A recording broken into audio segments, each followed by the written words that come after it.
Assalamualaikum warahmatullahi wabarakatuh. Di sini kami ingin mempresentasikan ataupun memaparkan hasil diskusi kami mengenai pembuktian ke Mahkamah Konstitusi. Sebelumnya ada baiknya kami memperkenalkan diri terlebih dahulu. Nama saya Arya Ilham Fauzi Damanik dan teman saya Wulan Natasya. Baiklah, langsung saja kami memaparkan hasil diskusi kami mengenai pembuktian ke Mahkamah Konstitusi. Pembuktian dalam perkara permohon tentang perselisihan hasil pemilu, sengketa kewenangan antar lembaga negara yang memperoleh kewenangan dari Undang-Undang Dasar 1945, permohonan pembubaran partai politik dan impeachment. Asas tersebut tampak tegas akan digunakan terutama karena dalil yang diajukan oleh pemohon harus didukung oleh alat-alat bukti yang diajukan oleh pemohon. Sebaliknya, jika pihak termohon menyangkal dalil tersebut, juga akan dibebani pembuktian dengan alat-alat bukti yang sah.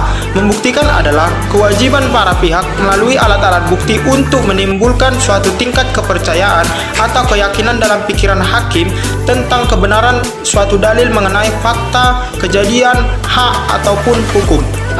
Pasal 45 Undang-Undang Mahkamah Konstitusi menyebut, Mahkamah Konstitusi memutus perkara berdasarkan Undang-Undang Dasar Negara Republik Indonesia tahun 1945 sesuai dengan alat bukti dan keyakinan hakim.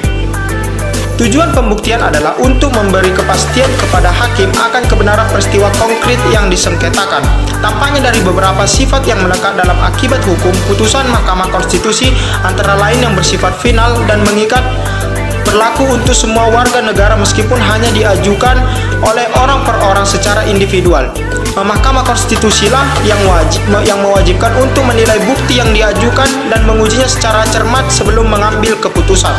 Di samping karena dua alasan yang telah disebut, karena secara khusus juga untuk pengujian undang-undang suatu putusan Mahkamah Konstitusi, baik yang menolak permohonan maupun mengabulkan sebagian atau seluruhnya telah menyebabkan tidak dimungkinkannya lagi undang-undang yang telah diputus demikian untuk dimohonkan. Hakim boleh memerintahkan didengarkannya saksi dan ahli tertentu untuk didengar di depan sidang Mahkamah Konstitusi, dan saksi serta ahli yang dipanggil wajib hadir di persidangan Mahkamah Konstitusi, dan Mahkamah Konstitusi dapat meminta keterangan atau risalah rapat kepada MPR, DPR, DPD, atau Presiden yang berkenaan dengan permohonan yang diperiksa. Dari 5 kewenangan Mahkamah Konstitusi yang disebut dalam pasal 24C Undang-Undang Dasar 1945 maupun pasal 10 Undang-Undang Mahkamah Konstitusi, terdapat 6 dalil yang dapat diajukan dan harus dibuktikan seorang pemohon. Masing-masing dalil tersebut adalah sebagai berikut. 1. Pembentukan undang-undang tidak memenuhi formalitas yang diharuskan oleh Undang-Undang Dasar 1945, baik dilihat dari kewenangan lembaga maupun segala prosedur pembentukannya. 2. Kewenangan lembaga negara yang diberikan Undang-Undang Dasar 1945, baik sebagian atau seluruhnya, tumpang tindih atau diambil alih oleh lembaga negara lain atau ditiadakan oleh lembaga negara lain secara bertentangan dengan Undang-Undang Dasar 1945. 3. Materi muatan ayat, pasal, dan atau bagian yang bertentangan dengan Undang-Undang Dasar 1945. 4. Partai politik tertentu melakukan atau mengubah ideologi, asas, tujuan, program, dan kegiatan partai politik yang bertentangan dengan Undang-Undang Dasar 1945. 5. Hasil perhitungan suara dalam pemilu yang dilakukan KPU telah dilakukan secara salah sehingga mempengaruhi terpilihnya seorang pemohon sebagai anggota DPR, DPD, DPRD, Presiden atau Wakil Presiden, dan perhitungan yang benar adalah sebagaimana dibuktikan pemohon.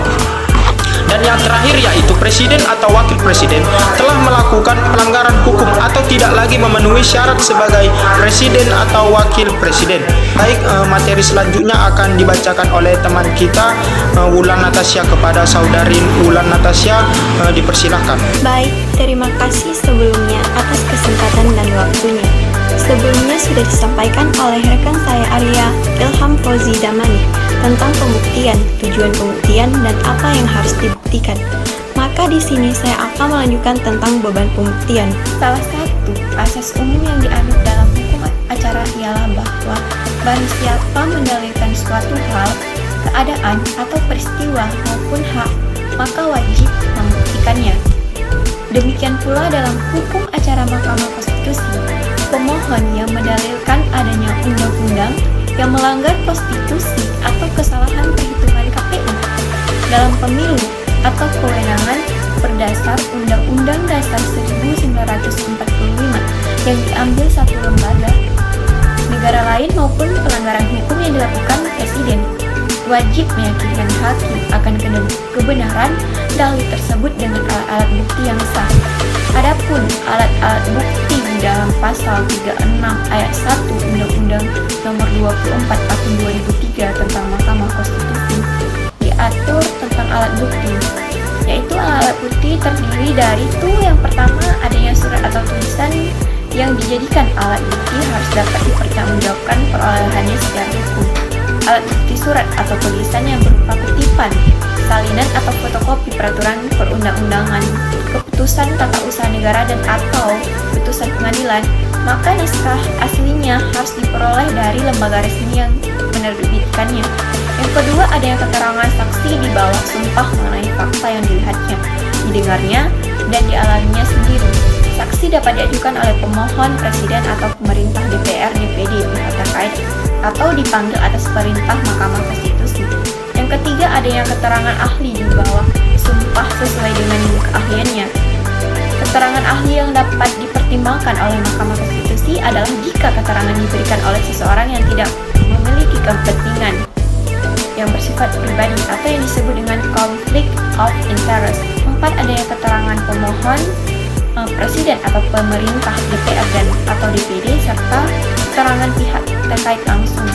Keterangan presiden atau pemerintah, DPR dan keterangan pihak terkait langsung merupakan keterangan secara lisan maupun tertulis. Yang kelima, adanya petunjuk yang diperoleh dari rangkaian data, keterangan, perbuatan, keadaan dan atau peristiwa yang bersesuaian dengan alat-alat bukti lain. Keenam, adanya alat bukti lain berupa informasi yang diucapkan, dikirimkan, diterima atau disimpan secara elektronik itu dengan alat optik atau yang serupa dengan itu. Sekian materi dari kami tentang pembuktian Mahkamah Konstitusi. Lebih dan kurang kami mohon maaf. Semoga dapat menjadi tambahan ilmu bagi kami dan teman-teman semua. Saya akhiri, wabillahi taufiq wa hidayah. Wassalamualaikum warahmatullahi wabarakatuh.